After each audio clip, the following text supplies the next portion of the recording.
I've got this one, laddie. I'm the real ogre of Dubrovnik. Now get out of my swamp! And stay down! And then I saw her face. Thanks, Shrek. You're welcome, laddie. I'm a believer.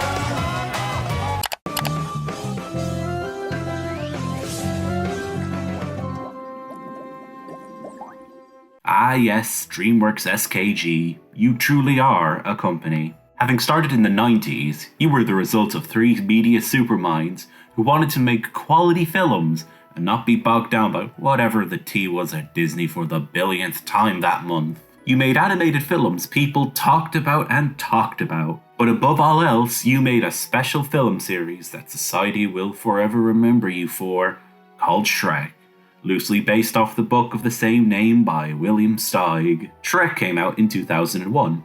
Oh, good for him, and would change the landscape of not just DreamWorks' subsequent films, but would also lay down the groundwork for other animated films to follow, for better or worse. It was the film that said what others were scared to say: this Disney shit is getting stale, and so it pridefully saluted the middle finger to Michal Mouse. As for me, I love Shrek. It's a little unsettling how often I've watched this film now, for the last 20 years. Not only is it still well animated for the time, mostly, but its characters, world building, humour, and the overall message of the film are all executed brilliantly and is still fresh and entertaining to me all these years later. To the point that I can even recite full conversations from this movie because the script in this film is just so damn quotable. Oh yeah, I can't forget it had a big impact on meme culture too. The second film is just as good, if not, in many cases, better, and there are like two other films no one ever considers their favourite, let's be honest. Blah blah blah success, blah blah blah want to cash in on the franchise, blah blah blah video games. Woo! Yeah, baby! Actually, there are a lot of video games out there, which can mean only one thing. I'm gonna review... two games. That's right, for the first time ever, this is a double feature because honestly I don't think either game I'll be on about today works as a video on their own, so enjoy this multi-thingy-mabobby. Omnibus edition, hooray. Bus bus bus. So let's start off this double feature with Shrek Swamp Kart Speedway on the Game Boy Advance, released in 2002 and developed by TDK Mediactive. Longtime watchers will know well this is not the first time I've covered a racing game, nor a Game Boy Advance title on the channel. However, it is our first Shrek title. There is a first for anything in this world, including ongoing review shows. When you get to the home screen, you are hit with great terror. Dad, I'm scared. I've seen Shrek enough times to know the film does not contain terrifying sleep paralysis demons with encephalitis. What the hell is going on here? But then, even scarier than that, unapologetic Comic Sans. I thought I was playing Shrek with go-karts, not Silent Hill. Actually, on second thought, after playing this game, I'd rather play Silent Hill because this game is just scary bad. Of course, you have the beloved characters from the movie: Shrek, Donkey, Fiona, the Gingerbread Man, Goldilocks, and... wait, who the hell even is that?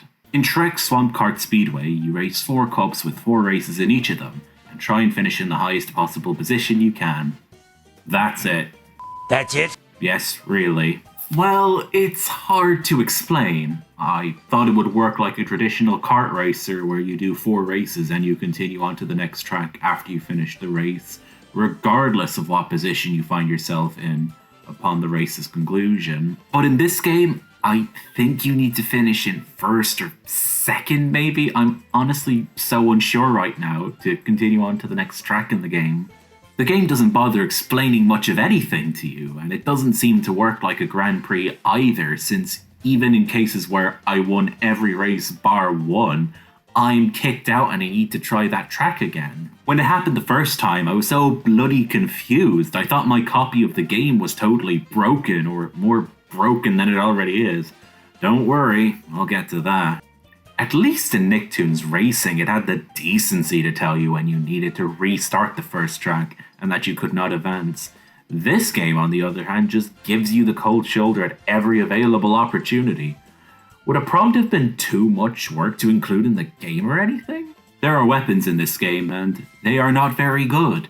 To start with, you rarely get the chance to utilize weapons, since opportunities to pick any up are so rare, it's entirely possible you will go a whole race without seeing any sort of opposition from them. The only one I can talk about proper are these star ones. I had no idea why I kept getting them till I reviewed footage and realized you get stars by collecting these green S's that stand for... They stand for Shrek? Oh no, they stand for stars. Oh, of course, how silly of me. Collect 4 and you get access to a very basic projectile weapon. Jeez, even going out of your way to collect things in this game is a letdown. Seriously, I love collecting S-shaped letters in other games. But this game, man, I swear, it's kicking me in the balls without saying, may I please kick you in the balls. I suppose we should also discuss how the game now looks from a presentation standpoint. It's really bad. Some of the tracks look visually passable. These bland fields are somewhat okay, but aren't all that either. But then you have stages like this that you look at and you honestly ponder what the hell you are even looking at. Seriously, it looks like a Mountain Dew having a seizure. I genuinely have no idea what this place is meant to be. On a side note, for a game called Kart Speedway, there really isn't much focus on swamps. Why do you think the absolute kings of comedy always say, "Get out of my swamp"? It's because it's vital to the identity of the film and its story and the goal, to reclaim the swamp. I know you'll tell me, but if there's no course variety, then the game would be bland. Okay, but then why is it called Swamp Kart when you race through the treetops more than you do Shrek's crib, as it were? While we're at it, those treetop stages are the absolute worst. I swear, not only do they all look identical, I remembered when I was playing this game, I actually had to look away from the screen because the wood's texture's rapid movements was straining my favourite pair of eyes so much. And I really love those eyes, so I hope the game makes an apology video someday. In fact, the game is so visually unsightly, it affects level design and what obstacles are present. For example, do you see a hole on this bridge at all? No? Okay, how about now? Oh yeah, and the character models? Nightmare fuel. In fact, I want to believe they invented the concept of nightmares as a whole. Seriously, who are these imposters? I'd rather watch early Pixar human design. Okay, maybe not. The best way to describe how it feels to play this game is that it feels like if Mario Super Circuit was subtly hinting your parents are getting a divorce and that you are very much accountable for part of it. Or to be more specific, it just feels bad to play and there is nothing you can do to make the experience feel better. Let's discuss the controls. No matter who I choose, every character is miserable to play with.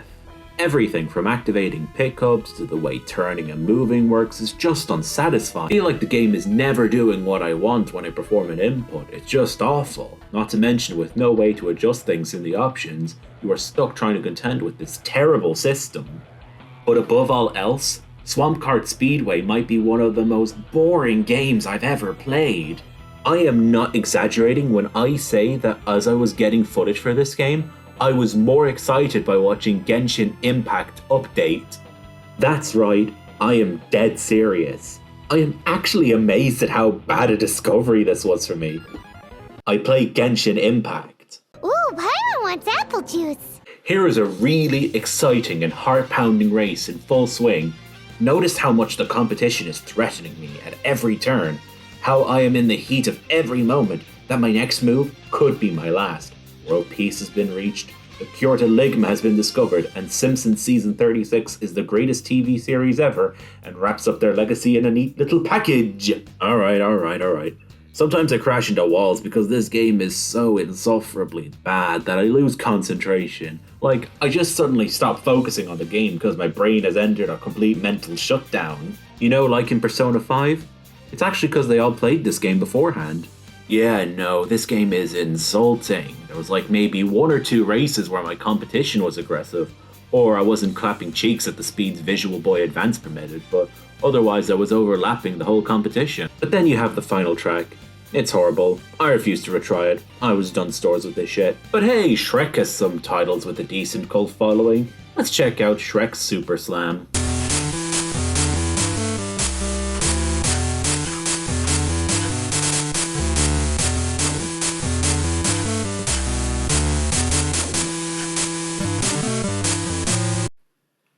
This is footage from Shrek Fairytale Freakdown. You know what? The weather is nice outside today. I might, just go for a walk and just never ever come home. Maybe no one will notice I'm go. Ow! Okay, I'll play it.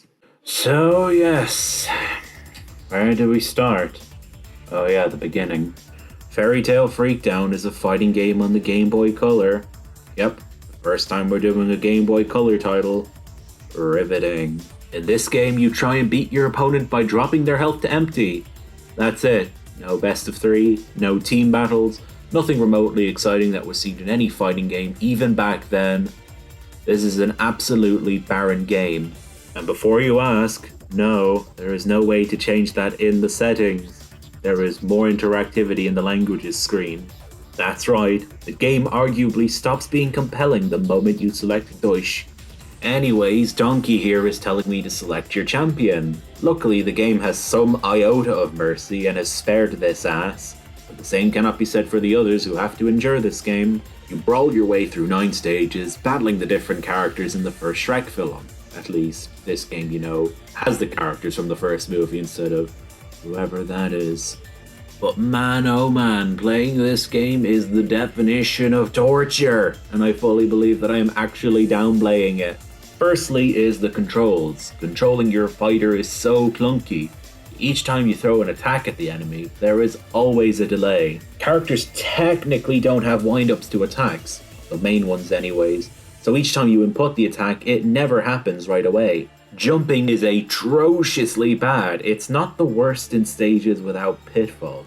But my god, if the stage has pitfalls, you are going to flip your lid! When you jump, there is no true way to alter your trajectory in any way once you've committed to it. So if you undershoot a jump and you need to do it to reach your opponent on the other side of the map, you lose instantly. Yep, falling down pits counts as an auto loss in this game. Alrighty. Much like other fighting games, there are combos involved. At least, I think they are combos. The game doesn't give you any instructions on how you can do them in like a pause menu or something, so the only way is to read it up online. Maybe the instruction book mentions it, I don't know. Best combo I found is Shrek doing his sideways double leg kick thing, since it seemed to be the only good attack he has aside from fire farting, which I didn't even know how to do despite having read the combo for it online, since I tried it and it doesn't want to work. Oh, and while we are on the topic, the difficulty. My god, this game is too hard. I am not making up excuses. This game is too hard because it is designed terribly. Your opponents in this game, I swear, all have a massive advantage against you. They not only seem to have no proper delays in their attacks, but they are also able to combo easier and do things you cannot even do. The amount of times I died to Shrek in this game is staggering. That's right, I am my own worst enemy in this game. The more I played this game, the more I started to look like Shrek's face in the matchup screen. As you progress, you get power-ups, or what the game will call power-ups anyways. Now, a power-up called, like, invincibility sounds busted as hell, right? Okay, awesome! Game, where is my invincibility? Okay, what about super speed? Oh, cool, it doesn't exist either. What the hell is going on? Seriously, all these words and nothing happens. Cool, Dad. Thanks. So after finally beating everyone in the game by means of being a cheap son of a bitch, hey, if the game can do it, so can I did it. Congratulations me, your winner, and my reward is I've just been punched in the balls. So how long did it take me to finish the game? Half an hour. Yes. Now, that's counting the fact I restarted nearly every fight at least a few times, but I imagine you could easily beat this game in less than 10 minutes, assuming you won every encounter on the first try. Because fights in this game can breeze by, which isn't great when you consider how little there already is in this game. Under Night and Birth, this game is not. So yeah, 2 Shrek games, and to be honest, they were both miserable to sit through. I think Fairytale Freakdown might have actually been worse, because unlike Swamp Kart, which is somewhat unplayable, Freakdown is completely unplayable and an unsalvageable mess of a game. That's not to say Swamp Kart Speedway is good by any stretch of the imagination, though I predict the narcissist will take it and roll with it. I am so great. I am so great. I'd rather watch Shrek Forever After than play either of these games again, frankly. I do not recommend either game unless you really dislike yourself and want to subject yourself to blatant torture. Man, I really want to play a good game next time.